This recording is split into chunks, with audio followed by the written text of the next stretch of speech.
You wanted the best. You've got the best podcast. The hottest podcast in the world. The Chris Voss Show, the preeminent podcast with guests so smart you may experience serious brain bleed. The CEOs, authors, thought leaders, visionaries, and motivators. Get ready. Strap yourself in. Keep your hands, arms, and legs inside the vehicle at all times, because you're about to go on a monster education roller coaster with your brain. Now, here's your host, Chris Voss.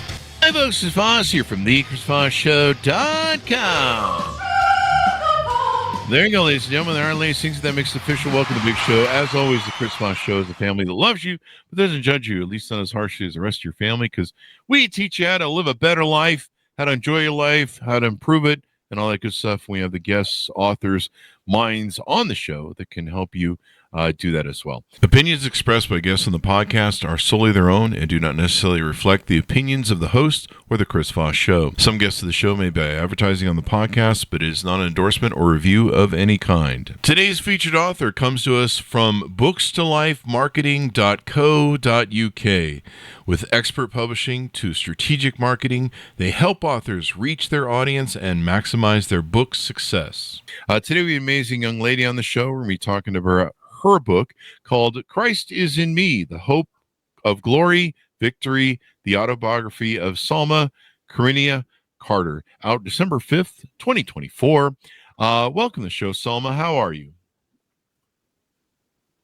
I'm fine. Thank you. Thank you for having me in your show. And more thanks goes to Sam Collin, who prepared me. There you go. Every day for this show. Awesome sauce. We love it. So give us your .coms. Where do you want people to find you on the interwebs to get to know you better? And it's Salma Carunia and drbenmcarter.com. There you go. So give us a 30,000 overview. What's inside your new book? The book that I wrote is my story. My book narrates my bio. It's my biography. And it's not just my biography. It actually captures all the small and big details of the historical era of 17th, 18th, 19th century.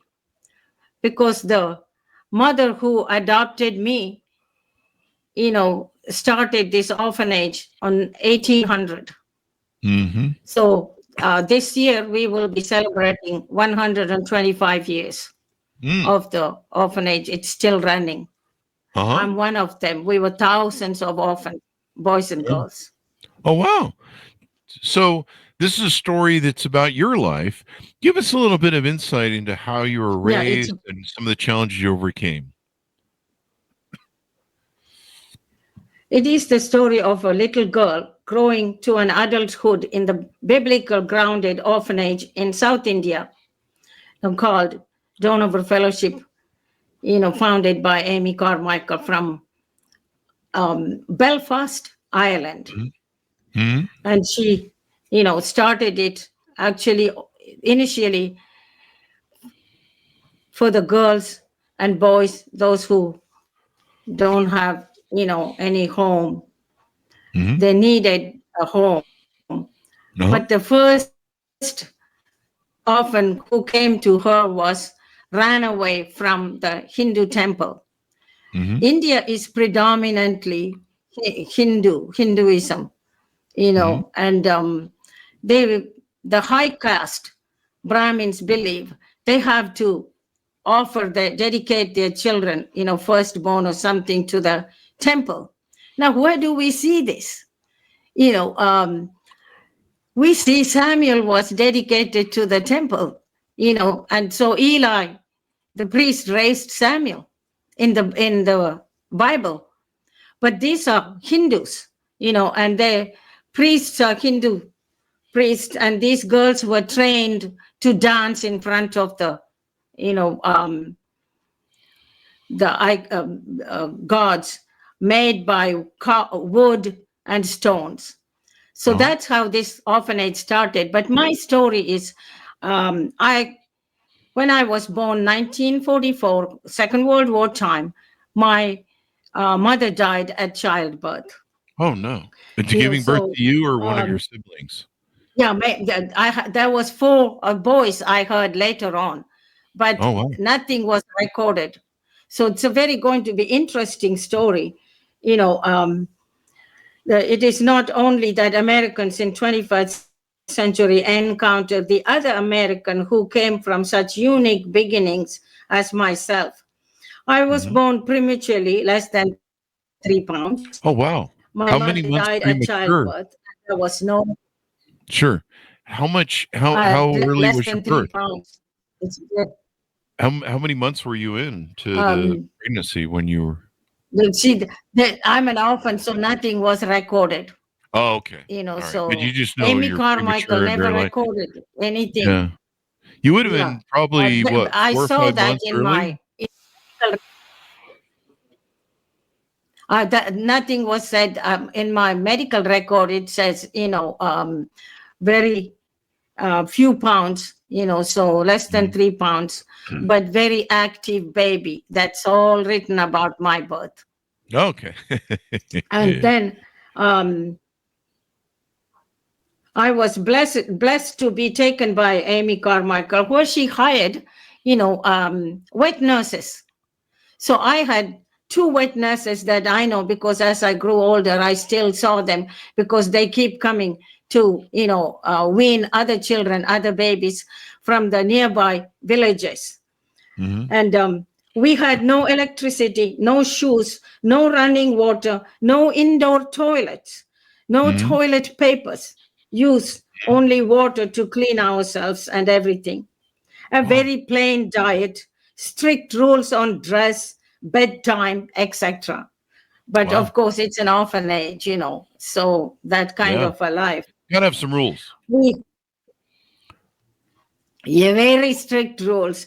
And we had sometimes homeschool, and dairy farms, fruit trees, and 10 years old tamarind trees around the compound where I used to climb up because I always wanted to touch the sky. Oh, So really? I will be way up there, but they were 100 years old. And the we were regulated, um, by the clock tower and the church bells, Oh, okay. marked each and every day routine. Huh. There you go. So give us. So you talked the journey. Is there? You titled the book, "That Christ is in Me." Is there a point that you found religion through your work or through your living? Yes. Tell us Well, about what that you was know, like. I, And okay. I was, there was hundreds of us, in that orphanage. It's a very large orphanage. And in the school, homeschool, there are 100 children.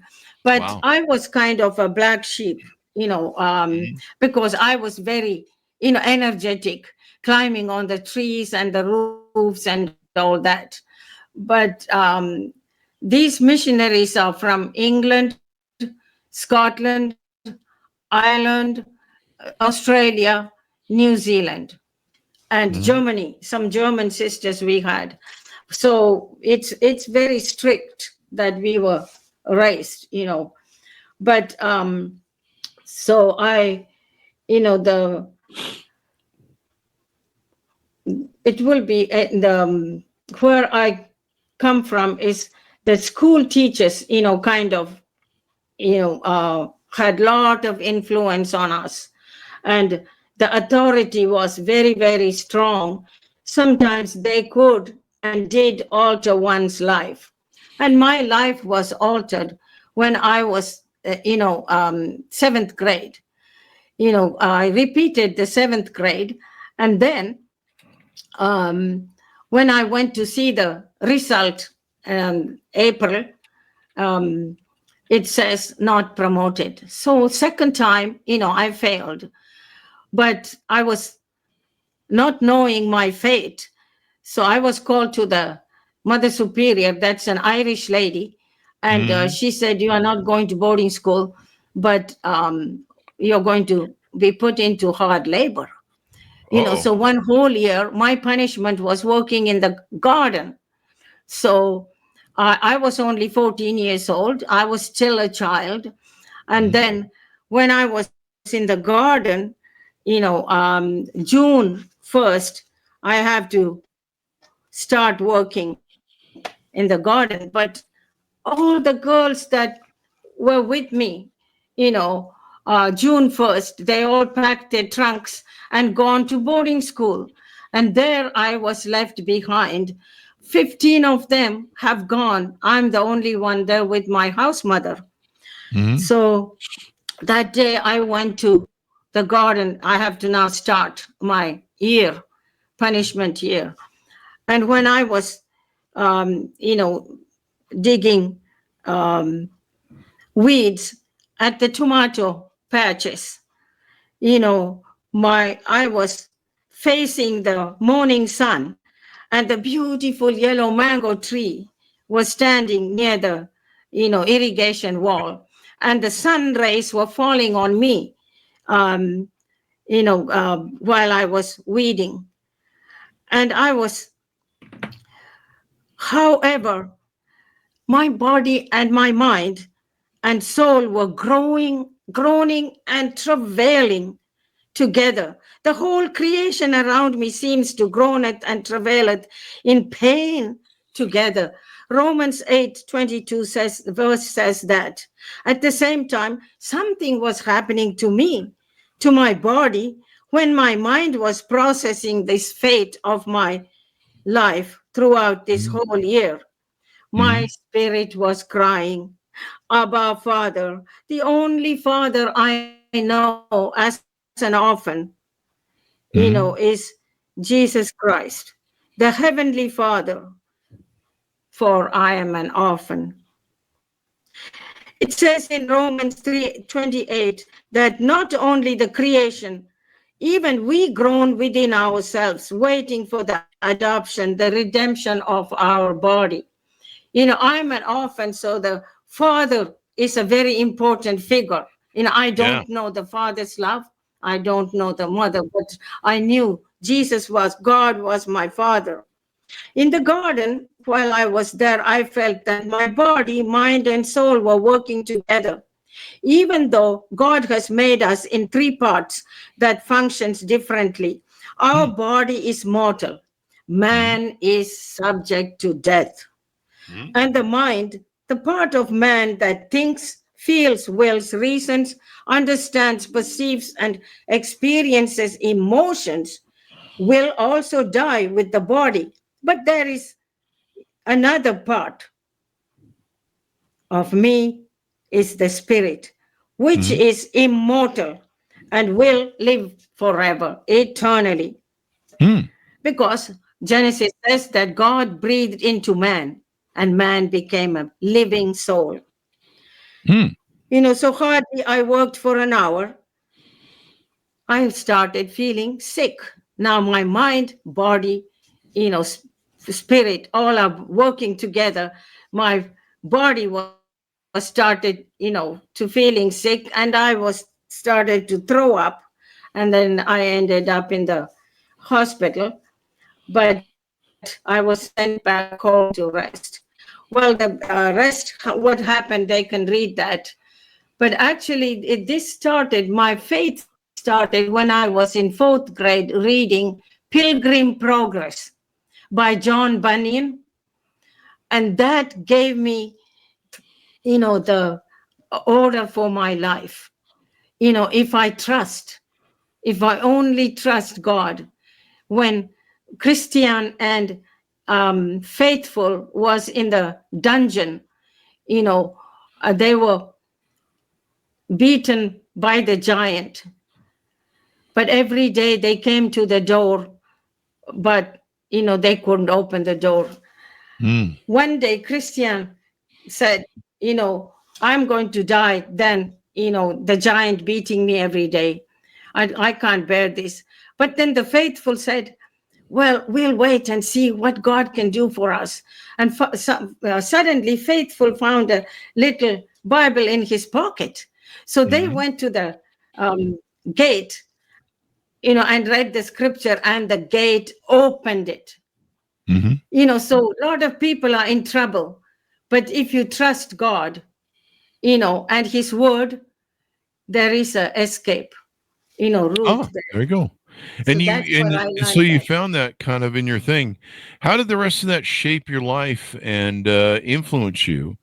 You talk about this in your book. How did that shape and influence you in your future and what you were trying to do with it?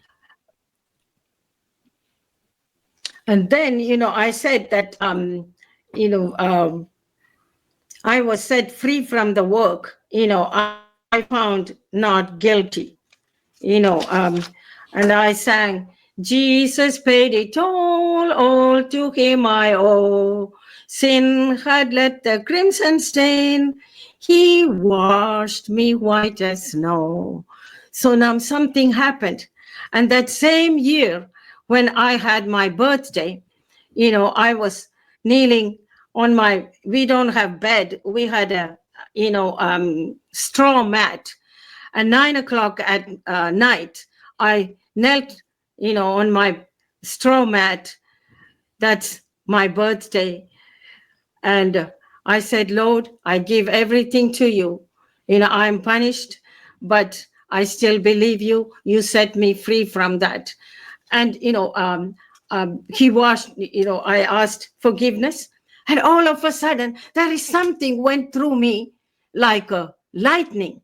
And that was the power wash of Christ's blood, And ever since, I tell you the truth, something changed. Next day, I went to the garden to work, but I felt I'm not walking, walk as a shame. I've been walking, walk of a shame every day because I was taken out of the, order from the schoolgirls. So I felt somebody is with me now. Never, ever will leave. So God, came to me, and I came to know him as my personal savior. And, the omnipresence, the presence of the Lord with you, makes a difference in this world. And next year, I was sent to boarding school. I was baptized, and some other things happened in the boarding school. And then, that people have to read that. What more? Every time something happened, there's a miracle happened. God has shown me, that there is a miracle. The mystery was revealed it to me on that day, of November 23, 1959. The mystery was Christ is in me, the hope of glory. Now I can live victoriously. I have hope. Somebody's going to be with me. Christ is within me.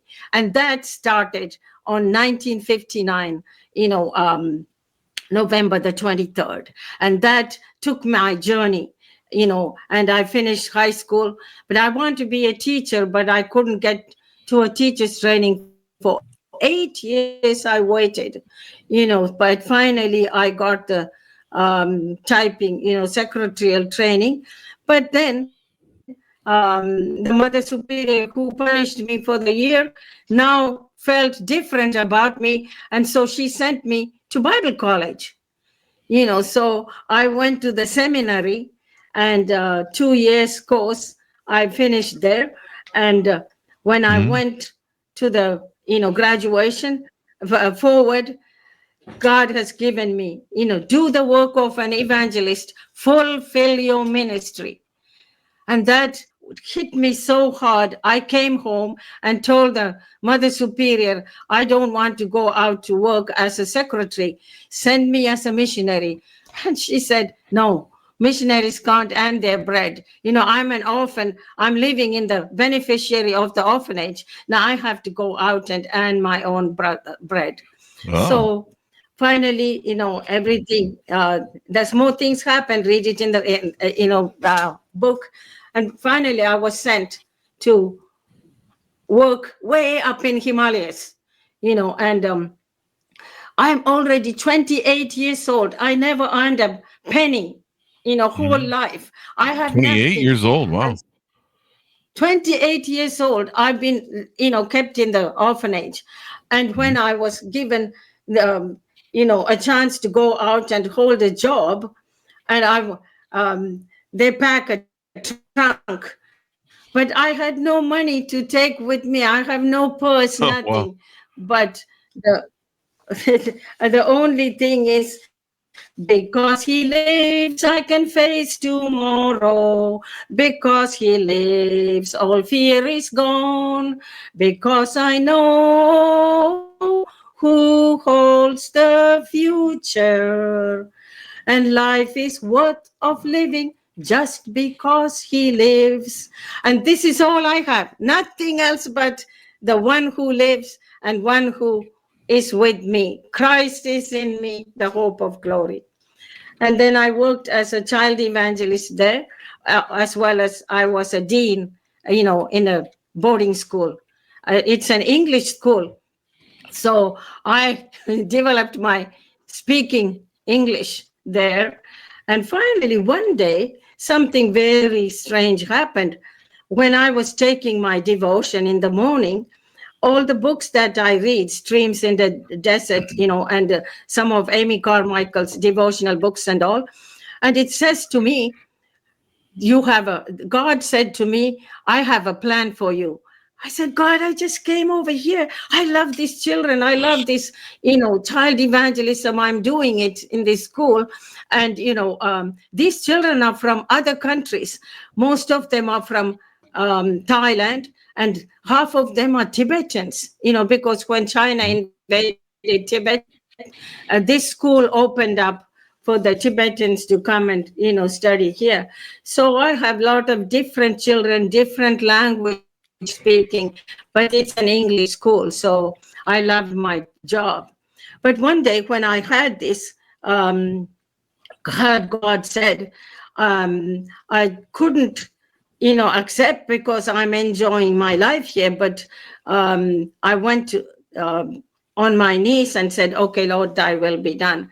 And then I got out my knees and went to the next, staff who was looking after the other, group of children.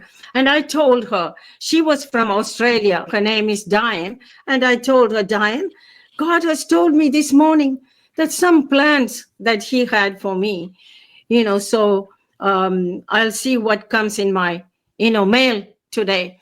So we went, that day we went, for a town, it's a Himalayas. You have to climb 2-3 mountains to go to the town to get some groceries. And then she asked me, any letters from, saying anything? I said, no, nothing came. I read everything. And then we were coming inside the schoolyard. The children were playing there. And the teachers were sitting on the bench. And one of the teacher name is Thomas.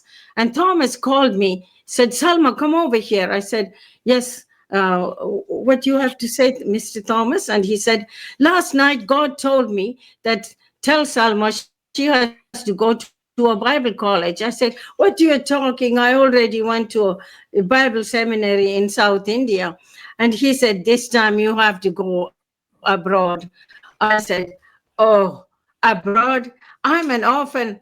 I have nothing. I have no money. I'm just earning little money over here, and saving it to go home every year and come back, So he said that I couldn't go to sleep after this. This is a prophecy that I needed to deliver it. Now I delivered it, So Diane and I went back to our dormitories, and she said, Salma, you did tell me this morning God told you he had a plan for you. And this is the plan. So, if you walk closer to God, he, the steps of a good man is ordered by the Lord, the Bible says. So, but now I cannot make passport. I have no, parents to sign my passport or anything. But that was a, very big story. And my faith has to, stay on the Lord that I know. There you So go. I finally one day, I thought maybe I could do it. So I sent some papers, I asked papers from government, Delhi, passport office, send me some papers. And I filled it out, but I can't fill it. The father's, the guarantor or any, that line. So I was um, sending it without it. And they have sent me another one, 3-4 times. So when I went home, winter time, the missionaries or the orphanage who is in charge of me, my guarantors, they refuse to sign it. So I only have God. Who can I go to? And 3 years passed, and there is a man who wanted to help me, but I refused because he was a Hindu man. So I thought, my God will, take care of this. And he said, I can help you. I can sign your paper, but I didn't give it to him. But after 3 years, I thought, if Cyrus, the Persian king in Bible, Cyrus can, help Nehemiah to go build the wall around Jerusalem. And then, Ezra, he sent Ezra to build the temple. So the help came from, heathens. So I thought maybe this is the way God can help also. So I gave him the paper and he signed it. And then it went to the There office, you go. government office. So But okay, we got to round up the stories, and we want people to yeah, order the it's book. So coming. you can't It's get the whole coming book. end. So Okay. this is very important for the people to realize. Then I didn't get any answer from them. But one day when it was 2 o'clock at night, um,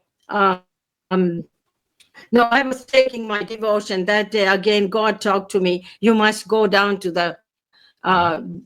Delhi. So Mhm. I can't leave my job. I have a very big responsible. So if my God says, I have to trust. So I went to the principal and he said, okay, you can go. So I went there. But would you believe the very next day when I was there, investigation was taking place from Indian government. Is there a girl called Salma Carunia in this house? The man who signed my paper put his property on my name because India, you have to have property to go abroad and to make a Oh, passport. oh, So wow. that man came and I was there. But who told me to go there? Yesterday, God told me, go to, Delhi. Oh, that is a miracle. God speaks to you, And then after I had my passport made, I couldn't get my visa. So that's now in Americans' hands.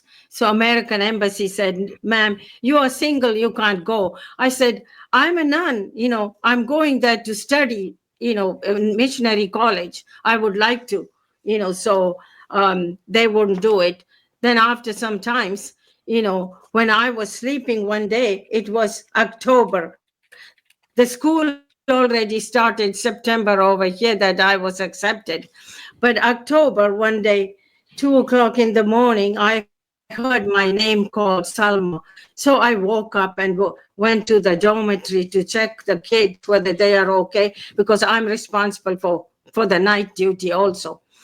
But everybody was sleeping. So I went back to my bed. I said, God, did you call me?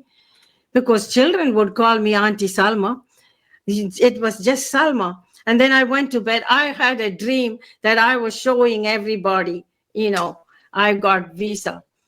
And that day I went to staff room for tea. It's a British kingdom, so we had tea at 4:00. So 20 of our staff was sitting, and everybody was asking me, we are sad that you couldn't get visa. So I said, this morning God has told me it's on its way. And then I just finished my sentence. Mailman walked inside and gave everybody their mail. And he gave me a white envelope. And everybody fixed their eyes on me, said, what is it? What is it? Open it. And I said, I need peace. So when I open it, it says, visa guaranteed from Washington, D.C., India desk. Wow. Who can do this? This is intervention of God. No man can do it.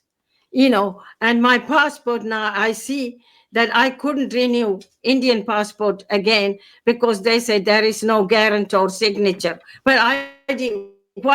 How did I get it? God signed it. Daniel was able to read the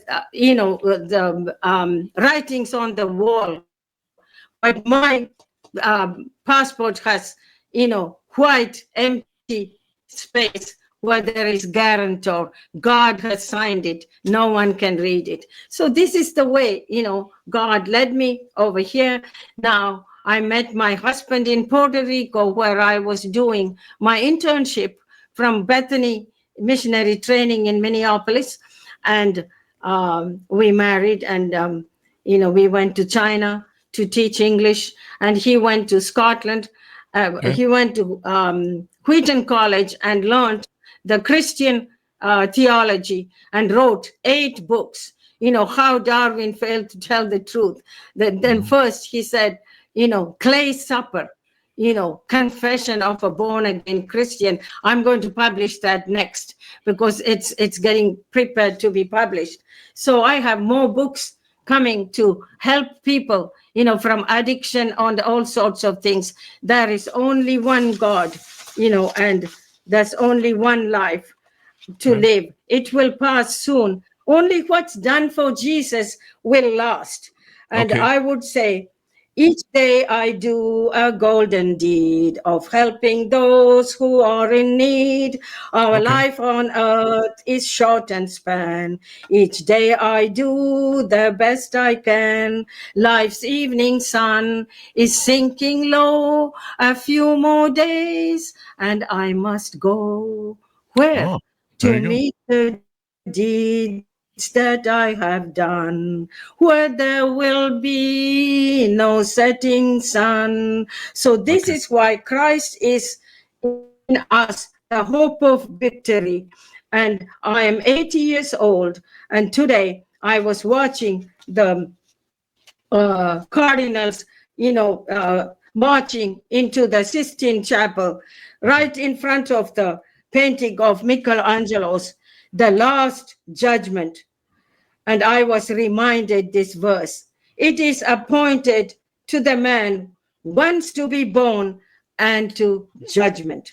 So I still says, Christ is in me, the hope of glory. I'm 80 years old and learn to forget those things which are behind. I press towards the goal, which is Jesus Christ, the author and the finisher of my faith. So Christ is in me, the hope of glory. Victory belongs to the Lord. There you go. All right. Well, this has been pretty interesting. So give people the .coms on where they can pick up your book and get to know you better. Salma Carunia and Dr. Ben M. Carter.com. There you go. There you go. Well, thank you very much, Salma, and sharing your story online and how you found faith and how it changed your life. Thank you very much for coming on the show. Thank you very much. God bless you. Thank you.